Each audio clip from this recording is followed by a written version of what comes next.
What's up everyone on the internet? Thank you for making this video party. I'm so excited to upload this one for you guys because this video we're diving back into the Fate universe with Fate Stay Night Heaven's Feel. For those of you who may not know, about a year ago I made several videos where I talked about my thoughts on Fate Zero and Fate Stay Night Unlimited Blade Works. By the way, be sure to check out those videos in the description down below and don't forget to hit that like button. And while I enjoyed Unlimited Blade Works, one of the things that kind of bothered me was how the story neglected one particular character that had so much potential from Fate Zero, and it's this girl called Sakura. Because when you watch Fate Zero, you see how she's the twin sister of Ren Tosaka, who is the main girl of Unlimited Blade Works. And when I finished watching that anime, I was pretty upset to see how Sakura was pretty much dismissed right at the beginning of the series. Well, as it turns out, the studio had plans for that particular character, as we're going to talk about the 3 films that gives us Sakura's full story. So Heaven's Feel was released in the US back in 2018 and is actually meant to serve as a different interpretation of the events that unfold in Unlimited Blade Works, where we now follow Sakura as she has some unspoken feelings about our main character, Shiro. And in the first half of the first film, Fate Stay Night Heaven's Feel Presage Flower, we pretty much get a retelling of the first half of Fate Stay Night Unlimited Blade Works. But as we get to the second act of the film, that's when we begin to see the story take a different path, and it shows us that Heaven's Feel is meant to be its own thing instead of a rehash of Unlimited Blade Works. And around this point, I was actually surprised to see the story go in a different direction as opposed to what I saw in the previous anime. Because when I first saw Heaven's Feel, I was still completely new to the Fate franchise and was completely unaware of how the studio does not give a crap about continuity. I mean, if the studio can make a great movie, but at the same time step over several plot points that was established before them, they're pretty much going to ignore that and just tell a great story. So when I first saw Heaven's Feel, I was a bit surprised to see the story go in a completely different direction as opposed to staying on the beaten path that Unlimited Blade Works had established before them. But when I realized that Fox does the same thing with their X-Men franchise, I pretty much accepted Heaven's Feel as its own thing and knew that this was going to be completely different from Unlimited Blade Works. So anyway, the first film pretty much establishes that the story is going to mainly focus on Sakura as she tries to break free from her shiny-tempered nature in order to tell Shiro that she loves him. But because it's fate, she's going to have to wait a little, given the fact that they're in the middle of another Holy Grail war.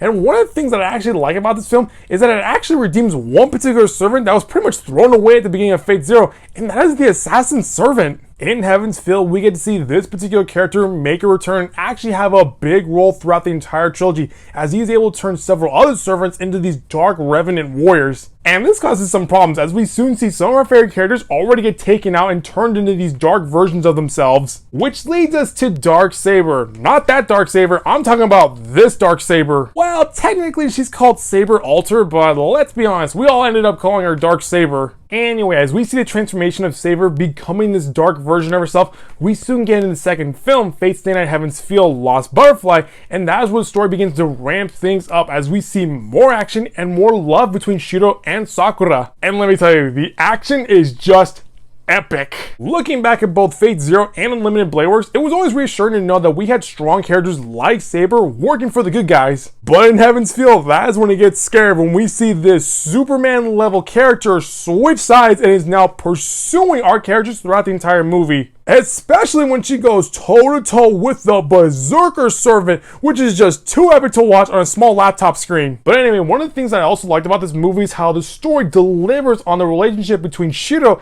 and this little girl called Ilya, who's meant to serve as his estranged little sister. It's a little weird given the fact that Shiro is adopted and his dad had a relationship with a woman in Fate Zero who's meant to serve as the Holy Grail. So I don't know what the relationship between Shiro and Ilya is, but for the sake of argument, they're just brother and sister. Anyway, the reason why I love this decision is that when you watch Fate Zero, you can see how that story is pretty much setting us up for this new dynamic relationship between these two kids. But when you watch Unlimited Blade Works, you see how Ilya's story is pretty much thrown away, as she's only meant to serve as a plot device for that series and has no emotional interaction with any character other than her servant and gets killed off in the most brutal way. So to see Heaven's Feel deliver on the brother-sister dynamic relationship that we've all waited to see, it's pretty good. Speaking of family ties, one of the things that I noticed is that in Fate Zero, we both saw Rin and Sakura as close sisters before they were separated, where Rin lived a rich, spoiled life and Sakura lived a life filled with abusement. And when I saw Unlimited Blade Works, I was very curious to see what kind of interaction we were going to get from these two characters. Well, the only thing we got from these two characters was a simple hello and acknowledgement, and that was it. So you could say I was a bit disappointed.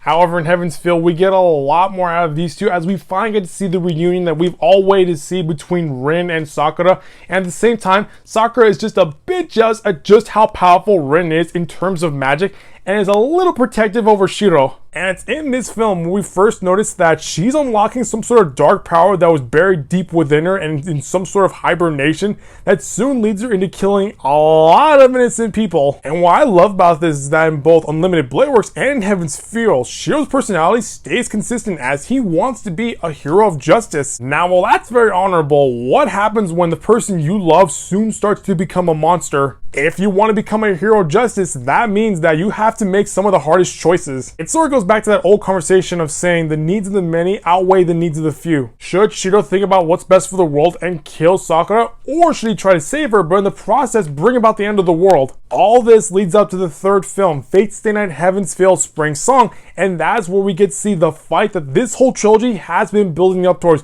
where we see Rin and Sakura go at it. One of the things that I liked in this sort of confrontation is that throughout the whole trilogy, Rin's personality stayed consistent, where she fully acknowledges Sakura as her sister, but when the world's at stake, if she has to put down her sister, she's gonna kill Sakura. Now, she doesn't want to, but she's willing to make that hard choice. Now, even though Sakura has been established as the main threat throughout this entire trilogy, everything pretty much stays consistent in terms of story and plot. That is until we get into the final act of the film, where we see Shiro go up against the main antagonist of this movie. Maybe one of the reasons why I had trouble with the final act of the film is that there is a lot of plot exposition in terms of lore, history, world building that's pretty much established right before the final battle. And some of these moments are so heavily written that it's almost too hard to keep up with, given that you only have a small amount of time to read the subtitles before you move on to the next scene. Maybe if I rewatch it again, I'll understand the movie better. But other than that, I enjoyed the movie, and as far as the trilogy is concerned, I had a good time watching it. One of the things I liked about Heaven's Feel is that the overall story pretty much stayed consistent with what was established in Fate Zero and delivers on some of the promises that that particular series made. Another thing that I also enjoy is that you can watch both Unlimited Blade Works and Heaven's Feel as a choose your own adventure story based on who you want Shiro to fall in love with. If you want our main character to fall in love with the rich and spoiled girl, then you should watch Unlimited Blade Works. But if you want him to fall in love with the shy and timid girl, watch Heaven's Feel. Both paths almost have the same runtime, with the exception of Unlimited Blade Works being a bit longer, given that it's a 25 episode series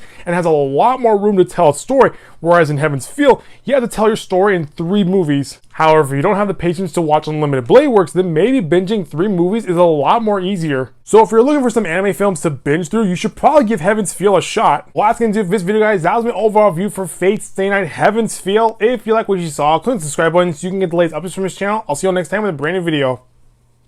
Bye-bye.